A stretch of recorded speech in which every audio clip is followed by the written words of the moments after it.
take time for a little snacky snack. That's what I do. I thought you were trying to lose weight. Lay off me, I'm starving! Hello friends and welcome back to ReddX, your source for the freshest daily Reddit content anywhere on the internet. Promise, swearsies, it's just a fact, and it's totally science. Go ahead and look it up. Today we're gonna be jumping into some r/RPG horror stories. No, it's not the Raw Saga, because today is May the 4th. May the 4th be with you, my friends. I've looked up some Star Wars stories for us, so if you like Star Wars, then you should be in for a treat, and if you don't, well, I hope I can still make it entertaining for you regardless.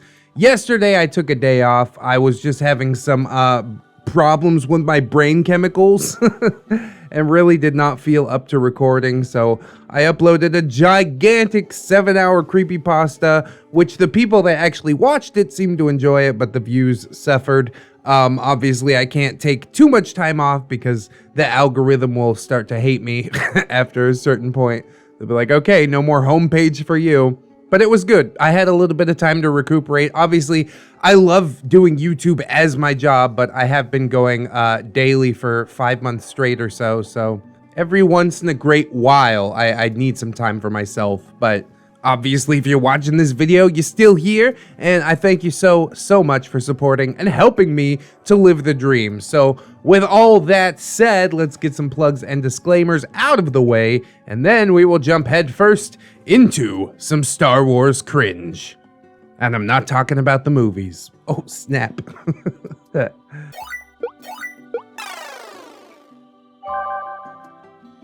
Star Wars campaign started and ended in a single day.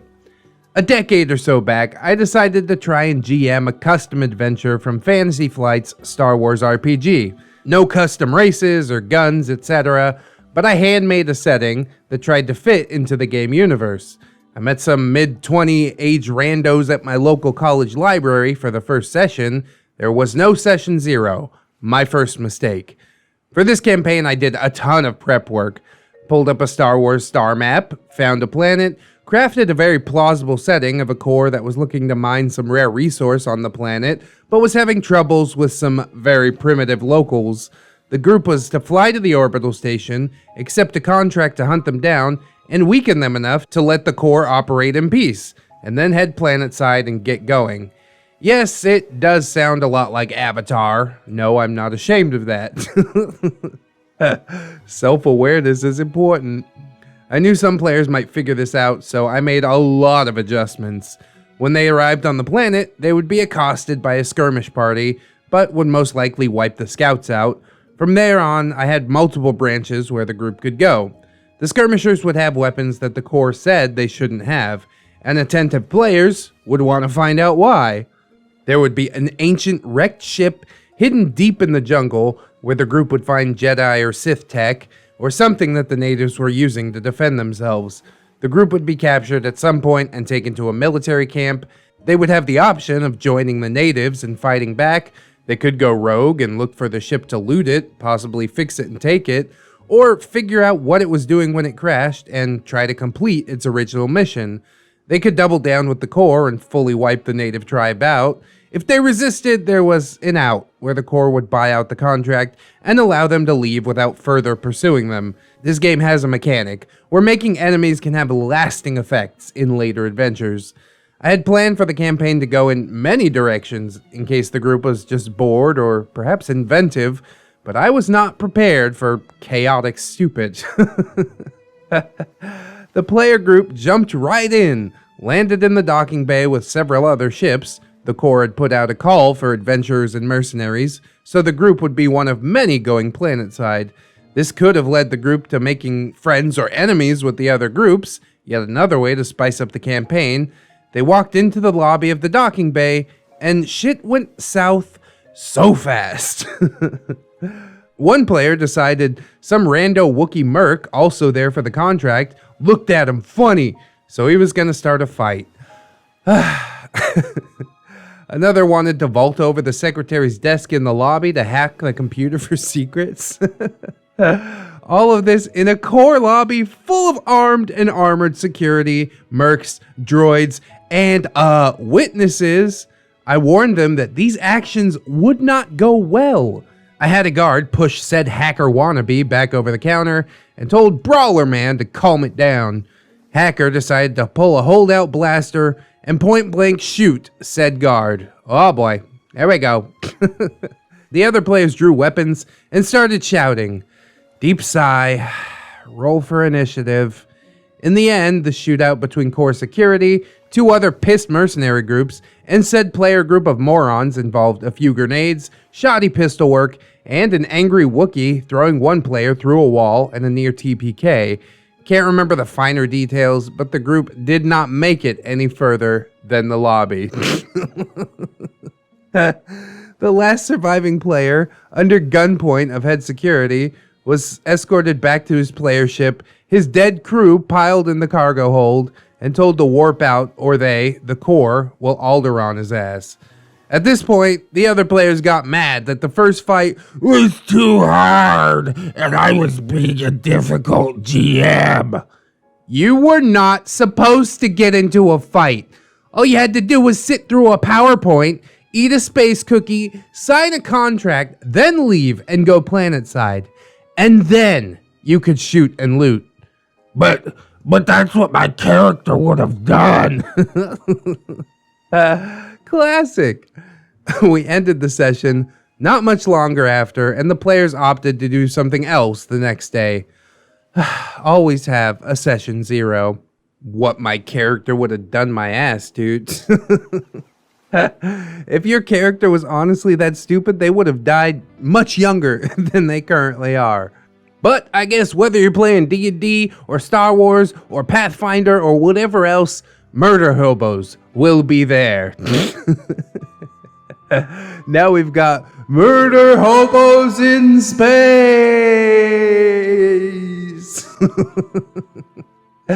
It's too ridiculous, dude. Honestly, I think that OP should probably be glad that this is the way that it ended, because really, how well could a group like this actually perform in any sort of RPG?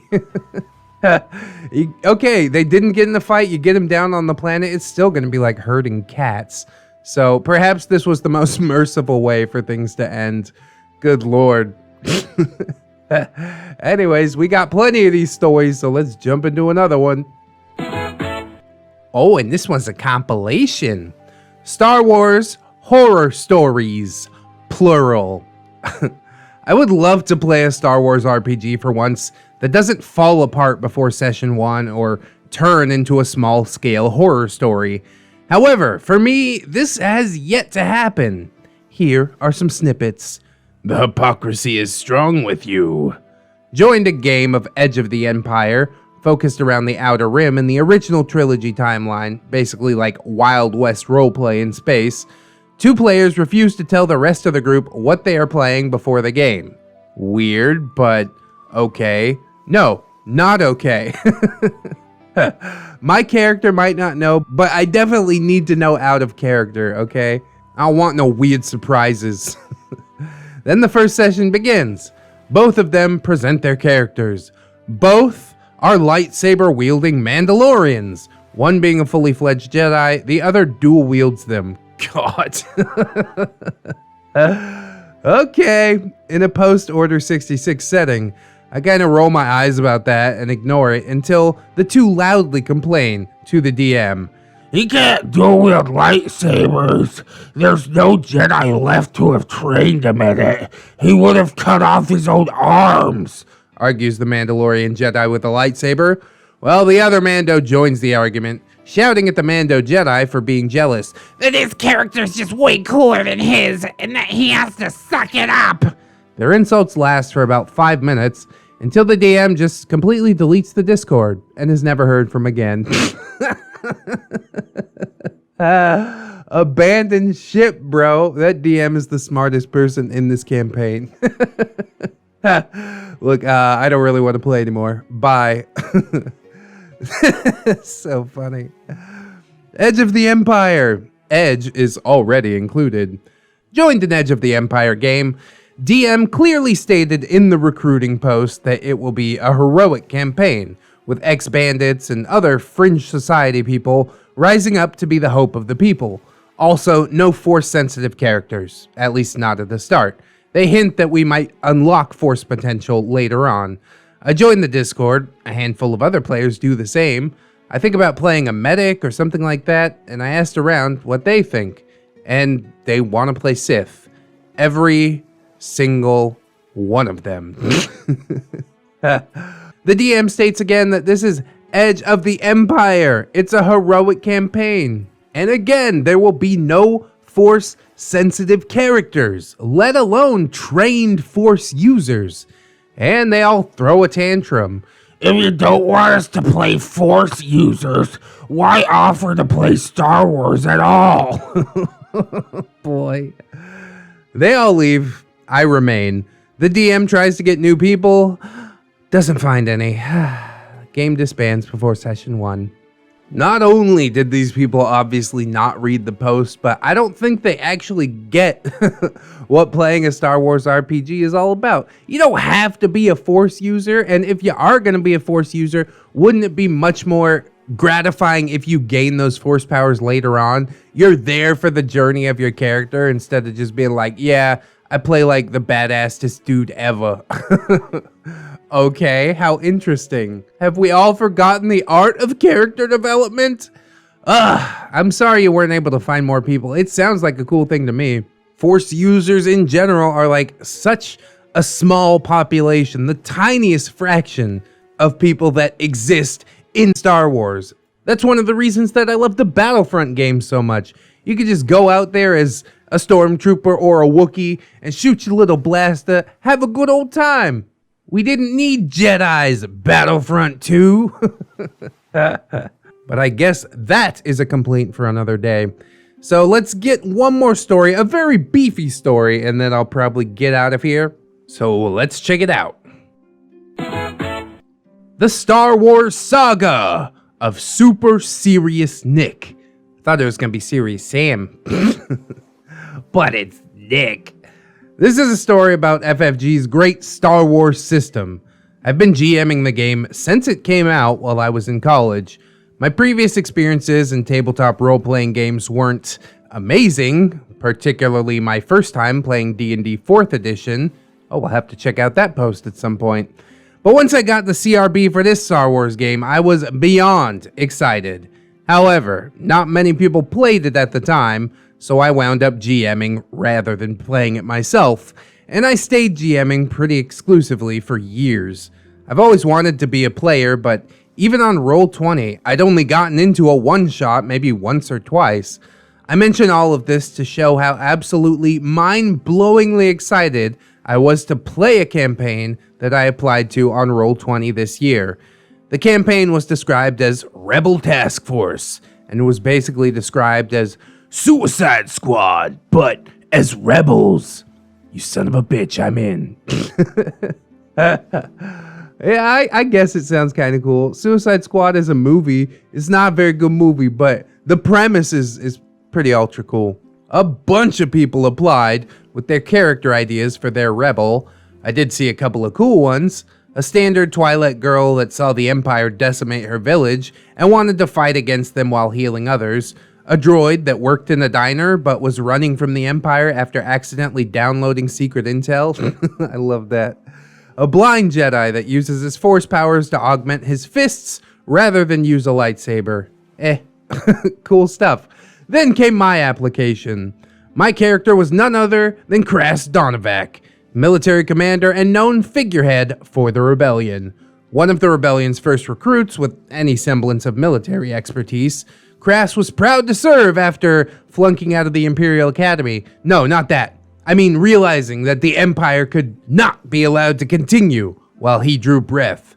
He was a mid-40s human, always smirking for the cameras with his luscious blonde hair, peace, and a rippling 16-pack underneath his girdle, padded rebellion armor. Who knew that one-lining things could be so funny? I like it. He once blew up an impending doom fleet of 2 TIE fighters by only sacrificing 3 Corvettes and the entire farming crop on Florida 7 that he was sent to watch over. Oh, yeah, now it's all coming together. He was a womanizing, smirking, courageous man, and a complete and utter ripoff of Zap Brannigan from Futurama.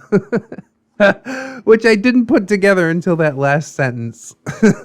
Damn, dude, what a great show. You know, can we bring back Futurama, but not ruin it?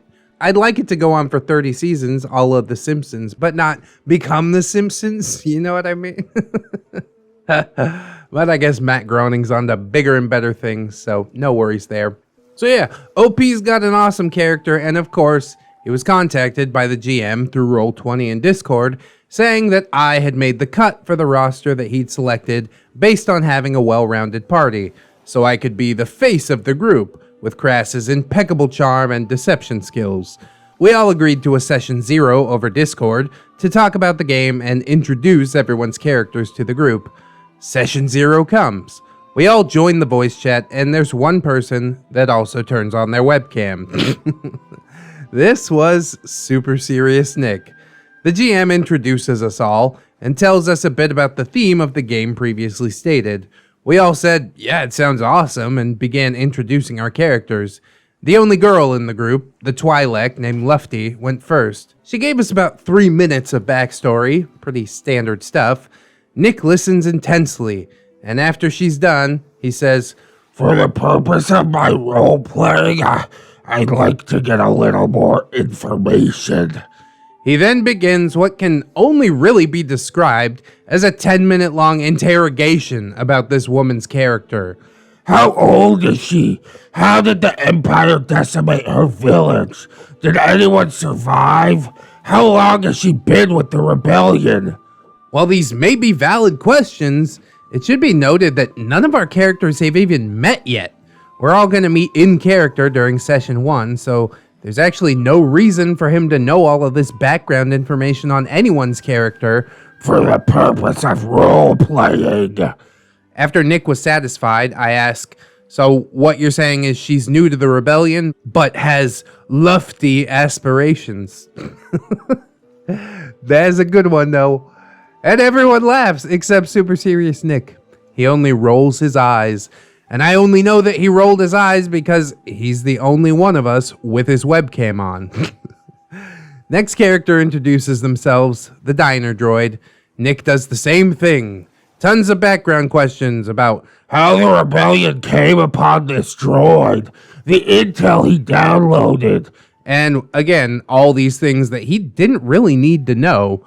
We were all malleable to changing our backstories if we needed to anyways. I inquire that maybe the secret intel was the Empire's recipe for the perfect space chili fries. Everyone laughs again, except Super Serious Nick. He rolls his eyes. And again, I only know that he rolled his eyes because he's the only one of us with his webcam on. This happened for another 1 or 2 characters, and boy, oh boy, was I ready for Nick to hear about my character. I explained my backstory and made a couple of jokes along the way, doing my Zap Brannigan impression voice to the rest of the group, whom all seemed amused. Except Super Serious Nick, of course. And anytime someone laughed, Nick would roll his eyes, as there must always be some balance in the universe. I finally jokingly called him out, saying that I'm enjoying all the eye rolling from Nick. His face is dead serious as he responds, a little too much whimsy for me.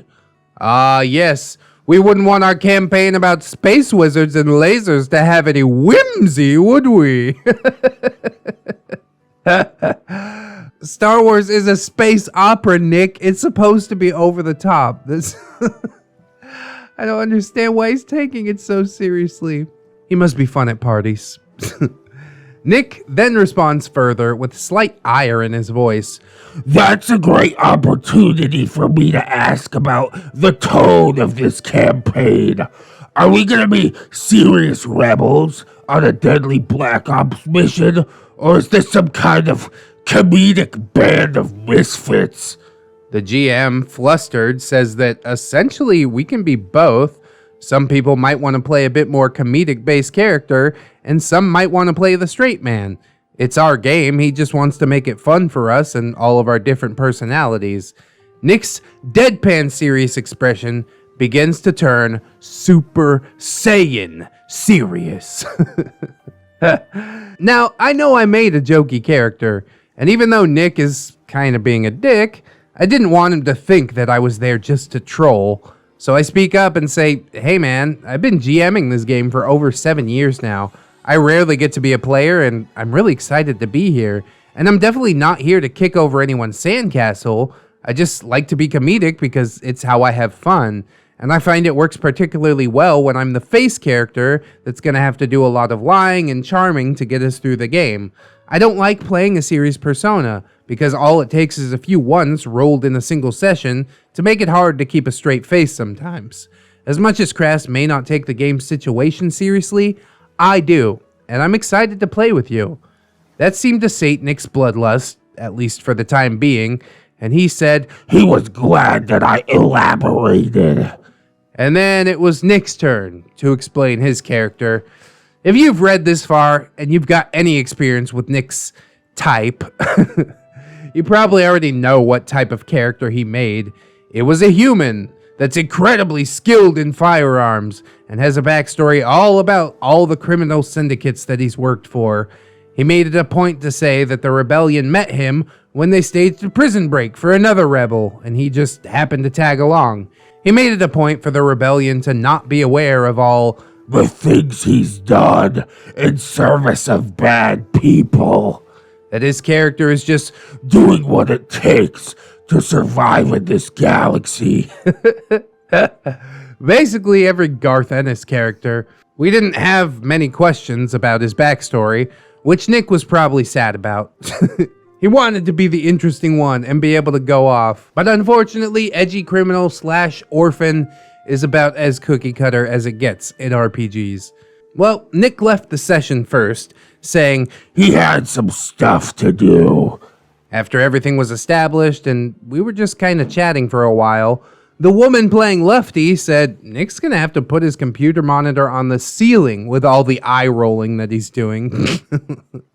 I was excited for session 1, and I had Nick pretty much pegged as a guy that was just gonna hate any whimsy that I brought to the game.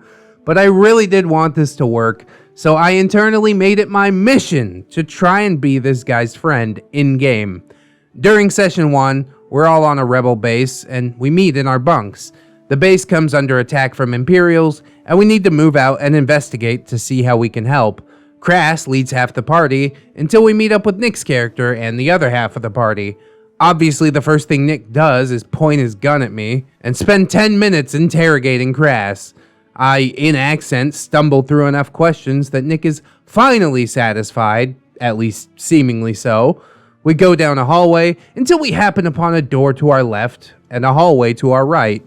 Crass scouts the door and finds the mess hall. He finds a bunch of food from breakfast that's still ready to eat, takes an armful, and presents Nick with a bantha dog. Nick says, I ignore him and walk down the hallway. Huh. Friendship is harder than it looks.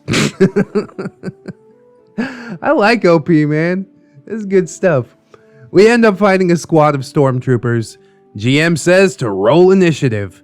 Crass takes the first slot, and I asked if there's a way for me to roll charm or deception on these stormtroopers before they fire. This is pretty unorthodox, but I figured that it is worth an ask. FFG's system is more narrative-based than mechanic-based. I figured that at best I could distract them while possibly giving an advantage to the rest of the party's actions. The GM agrees, I spout some lies, get an incredibly hard difficulty roll, and Nick gets angry because I won it with flying colors. He finally gets his chance to shoot and we win the encounter. The session ends shortly afterwards.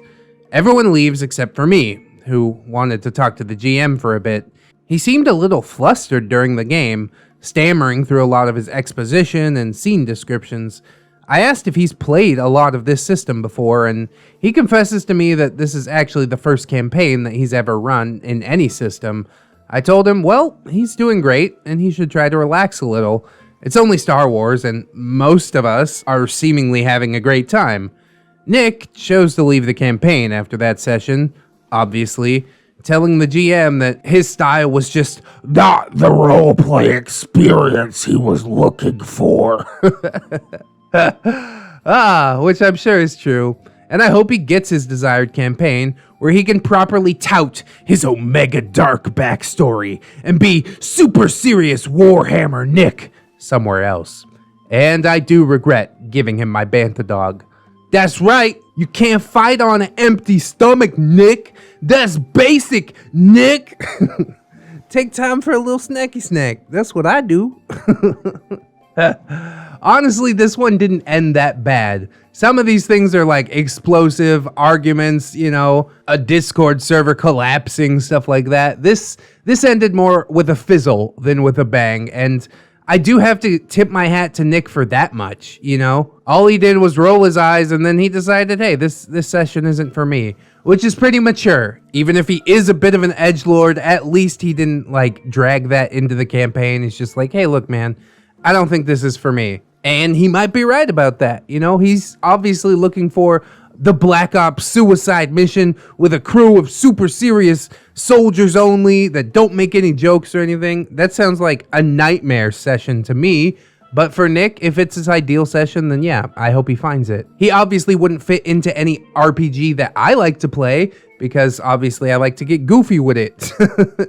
One of my patrons, Fire Drake, is planning on running an RPG relatively soon, and I am quite looking forward to that because I get to showcase my goofiness in yet another light. Hopefully I can get it recorded and maybe get it up on the channel.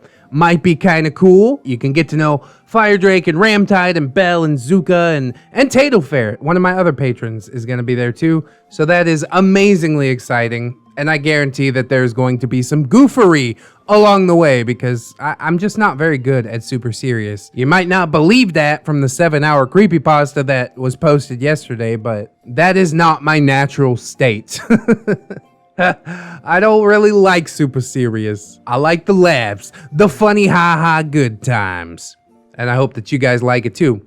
And if you did, I hope that you'll like, comment, and or subscribe on the video. May the 4th be with you. You can share it around. It's themed and everything, so hopefully that's tasty. Also, check out the links in the description. Character animations done by Darkly Studios on Twitter. We've got my personal subreddit, r/ReddX reads. Me and my wife's channel, Mr. and Mrs. ReddX. Teespring if you're trying to rock the merch. My Amazon affiliate link currently goes to my microphone, but if you click through there, buy anything else on Amazon, I get kicked a couple bucks, which is pretty cool. There's social media as well, Twitter, Discord, Patreon. Yes, indeed, the patrons. You're seeing some names on the screen.